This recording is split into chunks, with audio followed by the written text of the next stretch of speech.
got it right here. I got censor it, censor it. Cut 100. Okay. Hey guys, so as you can see, today is a bit of a different video because I've got an amazing guest here, SARA FERRANDEZ, an amazing friend of mine who is also an incredible violist. Oh, thank you. No, seriously. You're so nice. Hi guys, I'm so happy to be here in Sumina's channel. When we started doing YouTube, we always wanted to do a video together, and it took us almost 1 year to actually do it, even though we both live in Berlin, but you know, we are both very busy. So yeah, because we've known each other for like 3 or 4 years. Yeah. But we both started doing YouTube like a year ago. Yeah. So finally, we took our time, sat down instead of just going out to eat. Which every time we see each other, we just go to eat. Yeah, we're just like, let's go eat together. Yeah. Yeah. Actually, no, like I baked her muffins and like Wait, you baked this yourself? Yes, it's banana chocolate chip. Yes. Guys, I'm so So today we're going to be talking about musical myths. Basically, I wanted to take the time to discuss or even clear up some rumors about stereotypes in the classical music world. And I asked you guys on Instagram if there's anything about classical music that you've heard but you weren't sure if it was true or not. And I got so many messages, so let's dive right into it. You guys need to know Sarah is an amazing violist. We actually go to the same school together here in Berlin at the Hans Eisler School of Music, and I have specifically a few viola questions to ask you and for you to clear up. Okay. Because I'm also puzzled about some of these. Okay. I've never heard of them before, and it's really interesting. Your followers? Sorry. And it's really interesting, guys. It's really interesting, okay? So these are the questions from your followers? Yes, mostly. We'll get into it. So the first question is, and I think we all want to know this, because viola jokes are everywhere. Yeah. So the question is, are violists genuinely offended by viola jokes? I don't know if I should speak in plural or singular, but I think we all have like good sense of humor. I mean, it's okay to joke around and all that, but there is always this kind of person who bother us all the time. Bother us. Good wording. Don't lie, that's exactly what you meant. But the problem is when it becomes something like a habit, that we just get bullied all the time with jokes or comments in a negative way. So that's when it bothers me a lot. We all can laugh at a joke, it's fine, but don't keep doing the same, please. Yeah, and I'm gonna confess, I'm someone who does viola jokes within my friend circle as well, but I always make sure they're not actually hurt. It's hurtful, guys. Yes. I swear. I always, even if I push the line, I will apologize. Like, I really do. She's the nicest girl. I've never heard her say anything bad about violists in front of me. Maybe because she doesn't want to hurt my feelings or something. No, I really. But in the end, I think you guys laughing about it, we appreciate it too. But I do feel like some people, they overstep the line a little bit, and it's a little. I mean, it's discrimination in a way, I guess. Not taking it too seriously, especially, and as a violinist, I feel bad that violists are always compared to violinists as like being worse than like, it doesn't make any sense. We're different instruments. Why do you want to make us feel bad all the time? It hurts. Alright, and the next question is it true that growing up in a musical family will automatically make you a good musician too? And I'm asking this because we both grew up in musical families. Like, my dad is a pianist, my mom's a singer, my sister is a cellist, her brother is an incredible cellist, her mom is a music teacher as well, right? Yeah, so, and my dad is also a cellist. Yeah. I would say that this is for sure an advantage for us, because music is like a language after all. When you learn it from a really early age, it benefits you very much. Yeah, that's a really good analogy actually. It's like a language that you learn from birth. It doesn't mean that if you grow up in a non-musician family, it doesn't mean that you're not going to be able to have a successful career. So of course it's good, but it's not necessary in order to be a musician. That being said, I think the younger you start, it's like a language. The younger you start, the easier it is to pick it up. Yeah. But doesn't mean that the younger you start, or because your family's are musicians, that you're gonna be a better musician. That's not the case. Not necessarily, at least. So, I agree. Yeah. Okay, so the next question is like my favorite question, because a cab driver literally just asked me this yesterday. But he asked, is it true that violinists and violists form tumors or cancer on their chin and collarbone from playing the instrument? I mean, there's no such thing as a stupid question, but I've never heard such a ridiculous question. And I guess, yeah, to some people it's a legitimate question. Like, they really ask themselves that, you know? I mean, it looks kind of weird, yeah, right? This side's normal. But most people think it's a hickey. Yeah, yeah. I never heard from anybody that had a real medical issue by practicing and getting this. I did. You did? Not tumor, not cancer, nothing like that.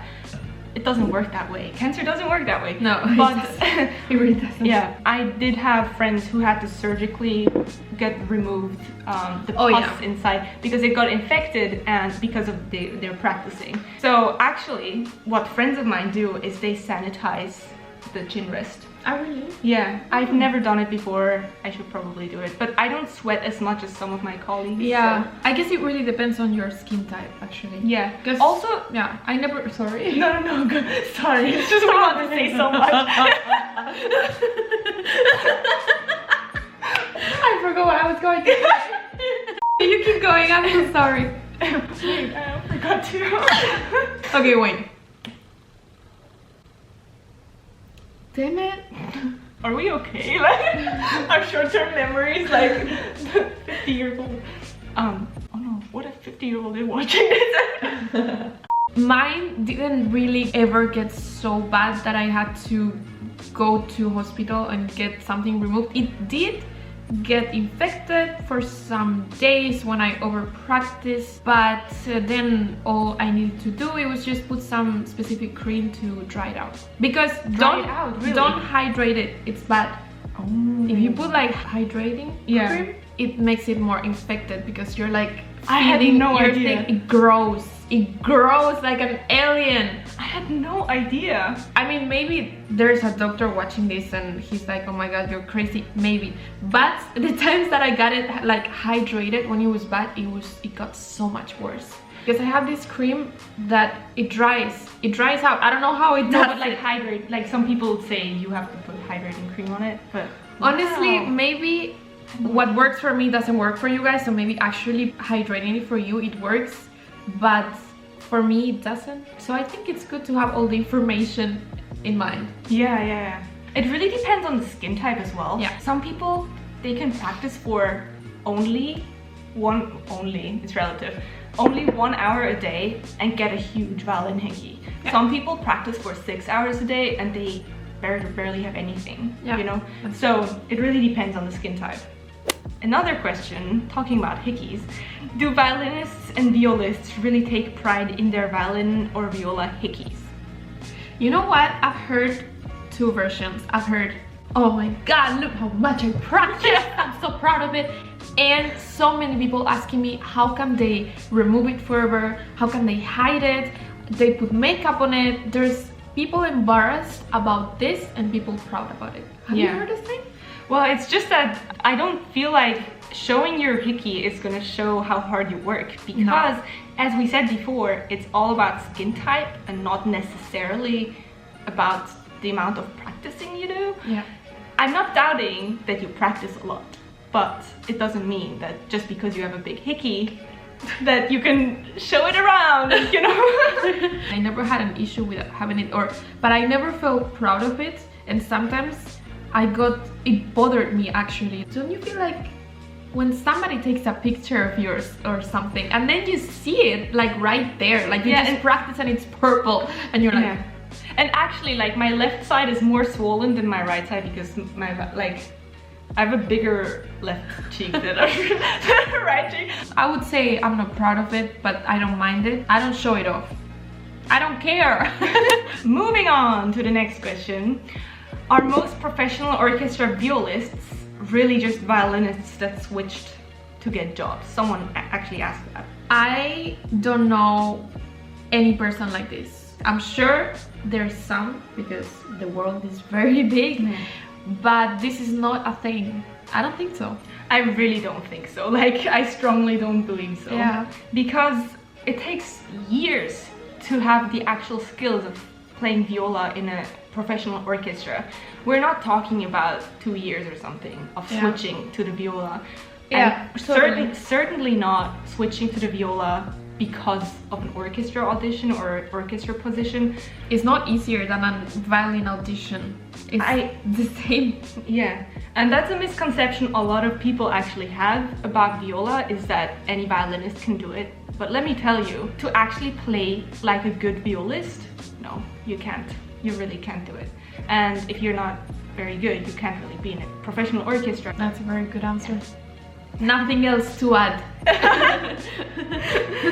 Oh, this is a good one. Is it true that classical musicians can't improvise like pop and jazz musicians can? I think it's true.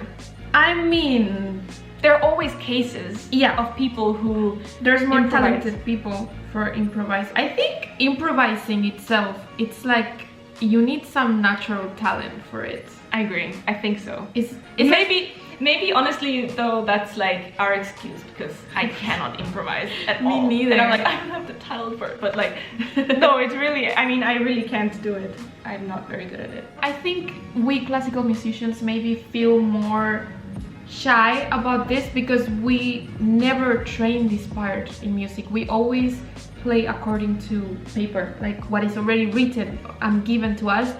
And I am so super impressed by people who can improvise, especially by classical musicians who can improvise super good, which they are, because I know many of them. It is a thing, but it is for sure harder for us than it is for other musicians, right? Yeah, I agree. So I think it really is the way you were raised to do music.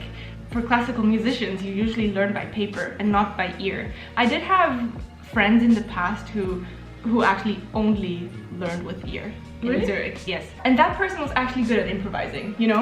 So there's a pattern. But if you... Makes sense. If you've been reading from paper all your life, it's kind of hard to improvise, just like that. All right, the last question of today. Is it true that musicians cannot get a job anywhere, like an orchestra position or, you know, having students, unless you have at least a master's degree? I know many super amazing soloists who didn't finish their master or didn't even start it, and they have a career. I think everybody has different paths. I mean, it is good for you because the more you learn, the better, right? But it is not a rule, I would say. You gotta ask yourself, studying for a master's degree and accomplishing that, what does it essentially do? You're learning for 2 more years in your life.